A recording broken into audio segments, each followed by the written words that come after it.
Good morning student, स्वागत है आप सभी का हमारे ऑनलाइन स्टडी प्लेटफॉर्म पे। और हम पढ़ रहे थे क्लास 9th में, जिस 9th के अंदर हमने पढ़ा था बल और गति, कि बल क्या होता है और गति क्या होती है। वो चैप्टर हमने शुरू किया था और इसकी शुरुआत जो हमने करी थी वो करी थी हमने भौतिक राशियों से, कि भौतिक राशि क्या होती है और उस भौतिक राशि को हम दर्शाते किससे। तो भौतिक राशि क्या होती है मैं एक बार वापस रिवीजन करना चाहूँगा। कल जो हमने पढ़ा था भौतिक राशि, तो भौतिक राशियों को ऐसी राशियां होती है जिनको हमें दर्शाने के लिए एक तो क्या चाहिए क्या चाहिए, एक होता है नंबर और एक होता है मात्रक। क्या होता है? मात्रक। यानी एक संख्या और एक मात्रक दोनों को मिलाकर के जो एक राशि बनती है उसको हम बोलते हैं भौतिक राशि। यानी बन गया 10 किलोग्राम या फिर 2 मीटर 10 सेकंड। ये सारी क्या है? ये भौतिक राशि है जिनके पास एक पर्टिकुलर मात्रक होता है और एक राशि होती है, उन्हीं को बोला जाता है भौतिक राशियां। इसके बाद कुछ राशियां ऐसी होती है जिनमें दिशा का ज्ञान होता है, किसी में नहीं होता है। तो राशियों के हिसाब से उनको दो प्रकार से बांटा था। कौन कौन सी? सदिश और अदिश राशि। सदिश राशियों की और अदिश राशियों की कल परिभाषा की बात हमने कर ली थी कि सदिश राशियां ऐसी राशियां होती है, मैं एक बार दोबारा लिख देता हूं, अगर नहीं लिखा होगा किसी के तो राइट डाउन कर लेना और उसके आगे हम कर ले रहे हैं। तो बात करते हैं सदिश राशियों की। सदिश राशियां ऐसी राशियां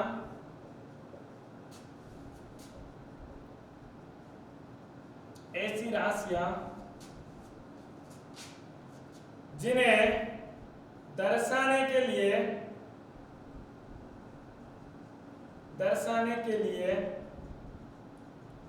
ऐसी राशियां जिन्हें दर्शाने के लिए दिशा तथा परिमाण दोनों का ज्ञान हो, सदिश राशियां कहलाती है। सदिश राशियां कहलाती है। क्लियर है? उदाहरण भी कल हमने लिख दिया था। अदिश राशियों की बात हमने करी थी, तो अदिश राशियां ऐसी राशियां होती है जो केवल परिमाण को दर्शाती है। किसको दर्शाएगी? परिमाण को दर्शाती है। कौन सी राशियां कहलाएगी? अदिश राशियां कहलाती है। क्लियर है? जो केवल और केवल परिमाण को दर्शाती है वो अदिश राशियां कहलाती है, और जो दिशा को भी दर्शाएगी वो कैसी हो जाएगी? सदिश राशियां हो जाएगी। क्लियर है?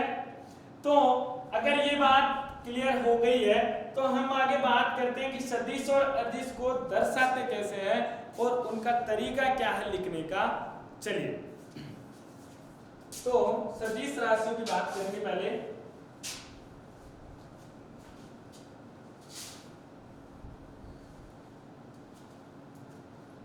सदिश राशियों का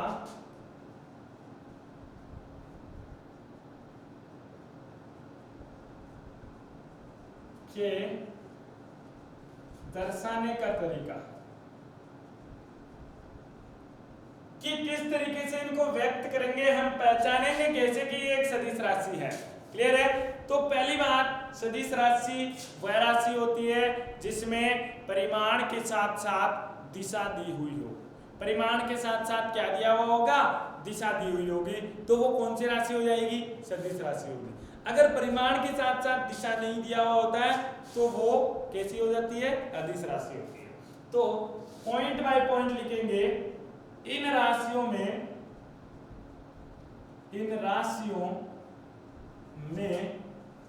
परिमाण के साथ दिशा दी हुई होती है। दिशा का ज्ञान होता है। क्लियर है? दूसरी अगर मैं बात करना चाहूं तो दूसरी बात यह है, इन्हें तीर के निशान से दर्शाया जाता है। इन्हें किससे दर्शाया जाता है? दिशा को, इनमें दिशा को तीर के निशान से दर्शाते हैं, तीर का निशान किस प्रकार से होगा? यानी कोई राशि है, उस राशि के ऊपर अगर आप तीर का निशान लगा देते हो तो वो किसको व्यक्त करेगी? तीर के निशान को व्यक्त करेगी। यानी ये अगर उदाहरण ए है, इस ए के ऊपर अगर मैं तीर का निशान लगा देता हूं तो ये क्या कहलाएगा? ये एक सदिश राशि होगी। कौन सी राशि होगी? सदिश राशि होगी, सदिश राशि। बात समझ आई? अगर ए के ऊपर अगर तीर का निशान लगा रखा है तो वो सदिश राशि को निरूपित किया जाएगा। दूसरी बात, सदिश राशियां जो होती है उन्हें हमेशा उनकी दिशा तीर के निशान के द्वारा ही दर्शाई जाएगी। यानी कहने का मतलब है ज्यामिति में सदिश राशियों की दिशा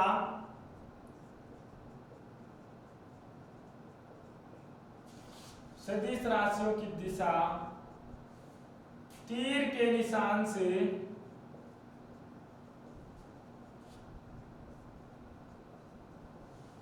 दर्शाते हैं। किससे दर्शाएंगे? तीर के निशान से। तो ज्यामिति का मतलब क्या है कि अगर मैं बात करूं उत्तर दिशा की तो ये किस दिशा को इंगित कर रहा है? उत्तर दिशा। कौन सी दिशा को इंगित करेगा? उत्तर दिशा की बात कर रहा है। ये अगर बात करूंगा मैं तो कौन सी दिशा को इंगित कर रहा है? देखो इधर ये होता है उत्तर दक्षिण पूर्व और पश्चिम। तो हमेशा ये जो दिशा होगी वो कौन सी दिशा होगी? पूर्व दिशा या फिर प्लस अक्ष दिशा, यानी धनात्मक एक्स दिशा। और इसकी बात करते हैं तो ये कौन सी होगी? धनात्मक वाई दिशा। क्लियर है? और सेम इसी तरीके से अगर कोई तीर का निशान नीचे की तरफ है तो या तो वो इसको बोलेंगे हम क्या? दक्षिण दिशा। और दक्षिण दिशा को हम दिखाते हैं माइनस वाई से। किससे दिखाते हैं? माइनस वाई से। और अगर ये दिशा इस तरीके से होगी तो उसको हम बोलेंगे पूर्व दिशा। और पूर्व दिशा तो आ चुकी है, पश्चिम दिशा। और पश्चिम दिशा को हम लिखते हैं माइनस एक्स से। किससे लिखते हैं? माइनस एक्स से। अब जैसे आपके 11th में तो सिर्फ इतना ही है, 9th क्लास में जब आप 11th क्लास में जाते हो तो 11th क्लास में आ जाता है कि जो एक्स है प्लस का उसको आई कैप से दर्शाएंगे। किससे दर्शाएंगे? आई कैप से। ये आपका आई कैप से दर्शाया जाता है, यानी आई के ऊपर टोपी लगा दी। क्या लगा दिया? टोपी लगा दी। और ये जो होता है इसको दर्शाते हैं जे, और उसके ऊपर भी क्या लगा देते हैं? टोपी लगा देते हैं, जे कैप। ये कौन सा हो गया? माइनस जे कैप। ये कौन सा हो गया? माइनस आई कैप। क्लियर है? ये जो कैप होता है इसको बोलते हैं इकाई सदिश। क्या बोलते हैं? इकाई सदिश, जो कि हम बाद में बात करेंगे अभी। तो इसको किससे दर्शाया जाता है? तीर के निशान से दर्शाया जाता है। तो अगर उदाहरण की बात करूं, उदाहरण के अंदर मान लो कोई एक सदिश राशि है ए और कोई दूसरी सदिश राशि होगी बी। तो जब भी मैं दो सदिश राशियों को आपस में लिखूंगा तो एक के बाद दूसरी राशि दर्शाई जाएगी। एक के बाद क्या होगा? दूसरी राशि दर्शाई जाएगी। एक बार इसको राइट डाउन कर लीजिए, एक बार इसको।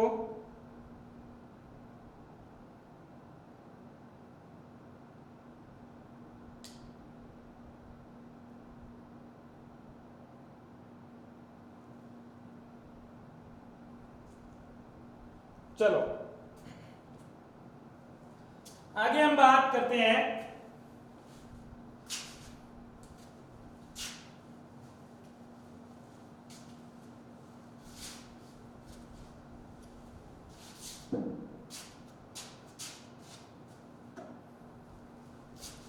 इसी के अंदर है आगे पॉइंट, सदिश राशियों में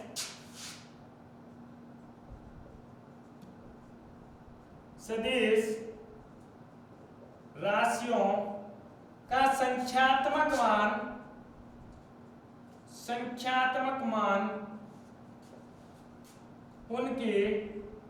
उनके परिमाण को दर्शाता है। किससे दर्शाता है? परिमाण से दर्शाता है। तो अगर मैं उदाहरण दूं, माना कोई सदिश क्या है? कोई सदिश ए है। क्या है? ए है। या फिर आपने कह दिया 10 मीटर उत्तर में। क्या बोल दिया? मीटर उत्तर में। तो जो उत्तर में है वो तो उसकी दिशा को दर्शा रहा है, और 10 मीटर क्या दिखा रहा है? परिमाण को दिखा रहा है। क्या दिखा रहा होगा? परिमाण को दिखा रहा है। तो सदिश ए है और इसके ऊपर वेक्टर लगा हुआ है, तो इसका परिमाण क्या हो जाएगा? परिमाण की अगर मैं बात करूंगा तो ए के मोड लगा देंगे। क्या लगा देंगे? मोड लगा देंगे। क्लियर है? और अगर मैं दूसरे उदाहरण की बात करूं,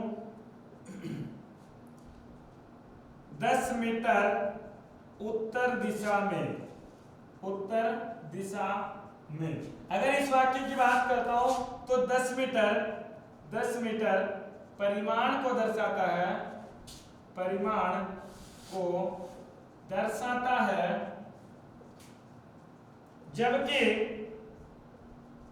जबकि उत्तर इसकी दिशा है। उत्तर इसके तीर के निशान की दिशा होगी। अब ऐसा नहीं है कि तीर का निशान आप किस तरीके से लिखाओगे कि मान लो आपने बोला ए वेक्टर, सर तीर का निशान इसके ऊपर की तरफ लगेगा, कभी नहीं लगेगा। ध्यान रखना, दर्शाने का तरीका हमेशा यही रहता है, लेकिन उत्तर उसकी दिशा को दर्शा रहा है। मतलब जब मैं राशि को दर्शाऊंगा तो ऐसे दर्शाऊंगा 10 मीटर। क्या दर्शाऊंगा? 10 मीटर। राम 10 मीटर उत्तर की तरफ चलता है। इसका मतलब क्या है? यहां से शुरू हुआ और यहां तक गया। इस दिशा के अंदर जाने में राम ने क्या गया? 10 मीटर। कौन सी दिशा में गया? उत्तर दिशा में गया। क्लियर है? लिख लो इसको एक बार, जल्दी से लिख लो एक बार।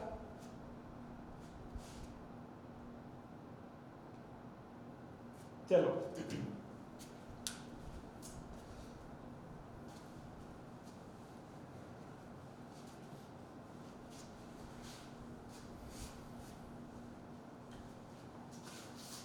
तीर के निशान में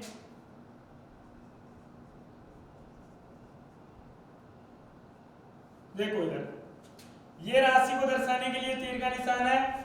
इस तीर की जितनी लंबाई होगी वो किसको दर्शाएगा? उसके परिमाण को। और तीर जिस दिशा में होगा वो उसको क्या दर्शाएगा? दिशा को। यानी अगर यहां से यहां तक ये 10 मीटर का है तो ये 10 मीटर होगा। क्लियर है? यहां से यहां तक कितना हो जाएगा? 10 मीटर। और इसकी जो लंबाई है वो ये परिमाण है जो कि 10 मीटर है, और तीर की जो दिशा होगी वही उस राशि की दिशा होगी। पहली बात तो ये। दूसरी बात, जो ये तीर है इसका जो पतला भाग होता है, इस पतले भाग को कहते हैं पूंछ। क्या बोलते हैं? पूंछ। और ये जो तीर का निशान बना हुआ है इसको बोलते हैं सिर। क्या बोलते हैं? सिर या फिर हेड और टेल। क्लियर है? अंग्रेजी में हेड और इसको बोलते हैं टेल। तो आप लिख लीजिए, तीर के निशान की कुल लंबाई,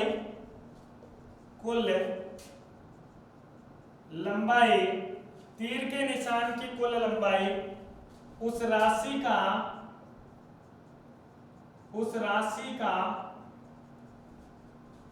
परिमाण को दर्शाती है। उस राशि के परिमाण को दर्शाती है, जबकि तीर की दिशा राशि की दिशा को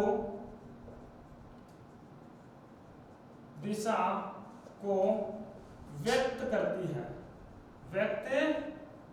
है। क्लियर है? यानी तीर की दिशा जो है ना, तीर की दिशा जो होगी वही राशि की दिशा होगी, और तीर की जितनी लंबाई है वही क्या होगी? उस राशि का परिमाण होगा। यानी उतनी मात्रा में वो राशि उपस्थित है। बात समझ आई? तीर के निशान में सिर और पूंछ होते हैं, ये बात मैं नहीं लिखाऊंगा। तो अगर जब भी हम राशियों का योग करेंगे, सदिश राशियों के योग की बात आएगी, तो सदिश राशियों के योग में क्या होता है, एक राशि को दूसरी राशि से जोड़ना है। जब भी जोड़ेंगे, पहली राशि के सिर को दूसरी राशि के पूंछ से मिला देते हैं। किससे मिला देते हैं? दूसरी राशि के पूंछ से मिला देते हैं। तो सदिश राशियों के योग में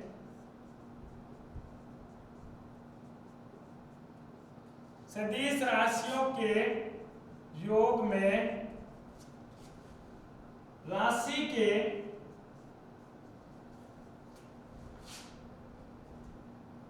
सिर से पूंछ मिलाकर जोड़ा जाता है, जोड़ा जाता है।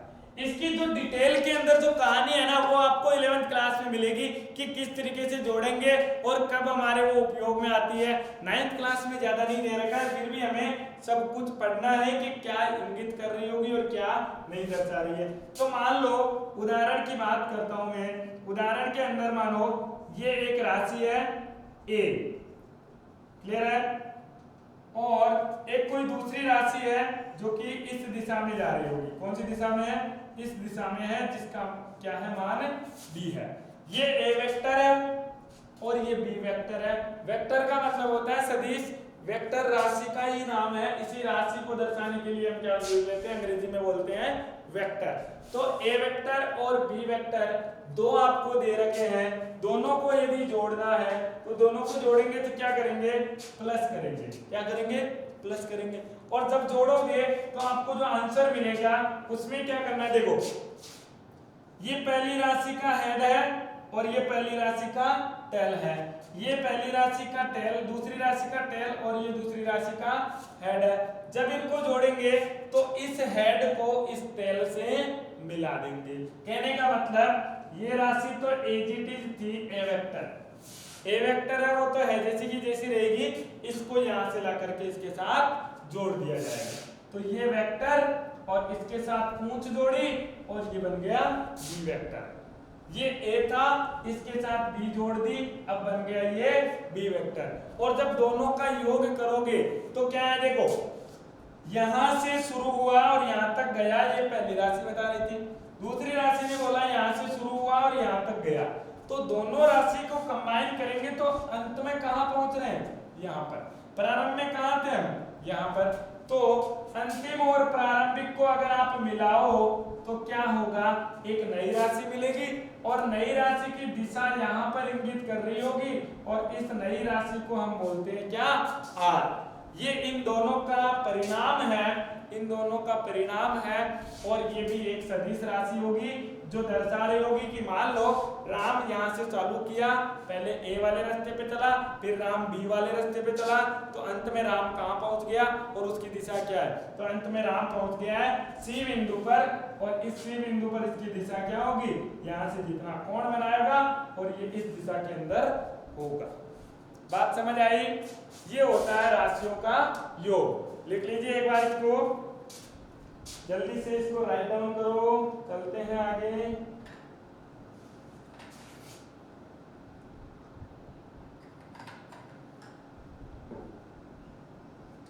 अब ज्यादा कुछ आपकी राशियों के लिए है नहीं, बात करते हैं हम इकाई सदिश की। किसकी? इकाई सदिश की। कि इकाई सदिश क्या होता है। सदिश आपने पढ़ लिया, सदिश कोई भी संख्या है जिसके अंदर दिशा का ज्ञान होगा वो क्या होती है, सदिश राशि होती है। क्या होती है, सदिश राशि होती है। इकाई सदिश की बात करता हूं मैं, इकाई सदिश। अभी अभी पहले मैंने लगाया था एक आई के ऊपर कैप यानी टोपी लगाई थी। जिस राशि के ऊपर आप टोपी लगा लेते हो वो राशि कैसी बन जाती है, इकाई सदिश बन जाती है। कौन सी राशि बन जाएगी, इकाई सदिश बन जाएगी। और इकाई सदिश का मतलब क्या है, इधर देखना। इकाई सदिश का मतलब ये है कि मान लो ये आपका सदिश था ए, ठीक है। इस ए सदिश के अंदर इसका परिमाण है 10 मीटर और दिशा है पश्चिम दिशा, पूर्व दिशा, जो मानना वो ले लो, ठीक है। 10 मीटर पूर्व दिशा के अंदर है, इसमें कोई दिक्कत नहीं है। तो ए का मान है 10 मीटर पूर्व की ओर। अगर मुझे चाहिए क्या चाहिए मुझे, इकाई का मतलब कितना होता है, 1, यानी उस राशि का परिमाण क्या होना चाहिए, 1 होना चाहिए। तो इस राशि का परिमाण 1 करूंगा, कब होगा, परिमाण क्या है 10 मीटर, परिमाण क्या है 10 मीटर। और इस 10 मीटर को अगर आपको 1 करना है तो इस 10 में 10 का भाग देना पड़ेगा, 10 में क्या करना पड़ेगा, 10 का भाग देना पड़ेगा। तो पूरी राशि में 10 का भाग दे दूंगा, तो क्या बचेगा, 1 मीटर पूर्व की ओर, 1 मीटर पूर्व की ओर। मैंने क्या किया, 10 मीटर पूर्व की ओर क्या था, कोई सदिश था, क्लियर है। इसमें भाग किसका दिया, इसके परिमाण का, किसका भाग दिया, इसके परिमाण का। 10 मीटर क्या था, परिमाण ही तो है। अगर परिमाण का भाग देता हूं तो 1 मीटर बचा क्या, पूर्व की ओर, यानी ये 1 मीटर की लाइन होगी और होगी पूर्व की ओर। मतलब अब राशि जो है वो आपको उसका परिमाण नहीं बताएगी, सिर्फ और सिर्फ बता रही है क्या, दिशा। क्या बता रही होगी, दिशा। चलो एक एग्जांपल लेता हूं मैं। मान लो यहाँ पे दिल्ली है, भारत का नक्शा जो होता है यहाँ पे दिल्ली है, यहाँ पे जयपुर है और यहाँ पे कोटा है, मान लो, क्लियर है। अब कोटा से लेकर के, और डीडवाना कहाँ है, यहाँ पर है, डीडवाना है, जयपुर यहाँ पे है, डीडवाना यहाँ पे है, क्लियर है। अब मान लो इस डीडवाना से आपको जाना है कहां पर, कहां जाना है, दिल्ली जाना है। डीडवाना से दिल्ली जाना है, इसका मतलब क्या होगा, आप बोलोगे कि डीडवाना से दिल्ली इधर होगा। अब इस तीर की लंबाई कितनी होगी, जितनी डीडवाना से दिल्ली की दूरी है। मान लो 300 किलोमीटर दूरी है दिल्ली से डीडवाना, कितना है 300 किलोमीटर। अगर दिल्ली से डीडवाना डायरेक्ट 300 किलोमीटर है तो इस तीर को 300 किलोमीटर लंबा बनाओ, तब जाके आप इस सदिश राशि को दिखा पाओगे। लेकिन ये 300 मीटर का ना बना करके मैं 1 मीटर का बना देता हूं और इस दिशा में इंगित कर देता हूं, तो मुझे क्या लगेगा, मुझे ये लगेगा कि ये जो है वो इसका इकाई सदिश है और ये सिर्फ और सिर्फ दिशा को दर्शा रहा है। अब इतना लंबा तीर का निशान नहीं है, वो सिर्फ ये बताएगा कि डीडवाना से दिल्ली जो है वो इस दिशा में है। बात समझ आई। तो इकाई सदिश क्या है, इकाई सदिश किसी भी सदिश के अंदर उसके परिमाण का भाग देने पर प्राप्त होता है और ये हमेशा हमें उस सदिश की दिशा का ज्ञान करवाता है, परिमाण कभी भी नहीं दर्शाता है। क्लियर है। चलो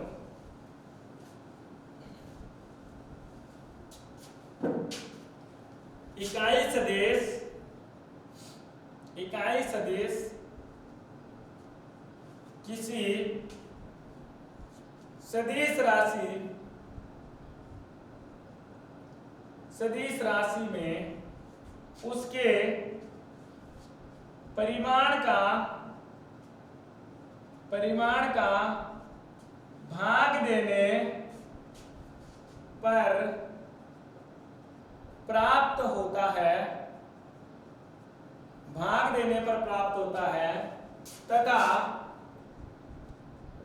यह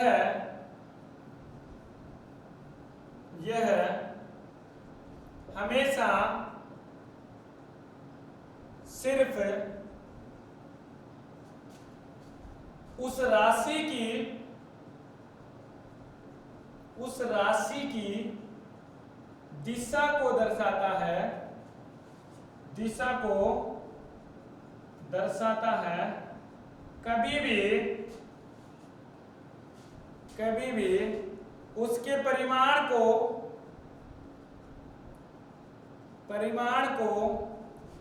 व्यक्त नहीं करता, व्यक्त नहीं करता है।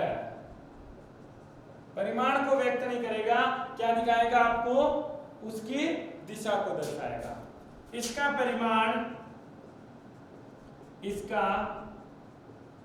परिमाण हमेशा इकाई अर्थात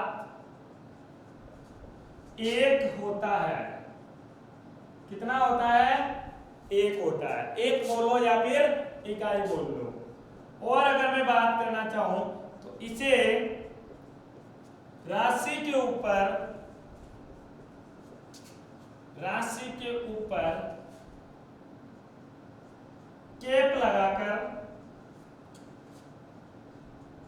कैप लगाकर दर्शाया जाता है। कैसे दर्शाएंगे? जैसे उदाहरण के लिए बोलूं तो एक कैप से दर्शाया जाएगा, ठीक है। और एक कैप का मान कितना होता है? ए सदिश जो थी उसमें हमने भाग दिया है किसका? उसके परिमाण का। उससे मुझे क्या मिला है? इकाई सदिश मिला है। और ये हमेशा क्या दर्शाएगा? उसकी दिशा को। कभी बताएगा क्या उसकी परिमाण कितना है? कभी भी नहीं बताएगा। परिमाण नहीं बताता है, सिर्फ और सिर्फ दिशा बताता है। और इसका परिमाण हमेशा कितना होता है? एक होता है। क्लियर है? ये था अपना सदिश के बारे में और अदिश राशियों के बारे में। आपके सिलेबस में इतना ही है। अब हम पढ़ेंगे मोशन के बारे में, यानी गति क्या होती है, बल क्या होते हैं, वो सारी क्लास हम पढ़ेंगे अगली क्लास में। तब तक के लिए थैंक यू। वीडियो को ज़्यादा से ज़्यादा बच्चों तक शेयर करें, सब बच्चों को बताएं कि अपना ऑनलाइन क्लासेस चल रही है और पढ़ाई करते रहें। धीरे धीरे जितनी होती है उतनी पढ़ाई जारी रखें। Thank you very much.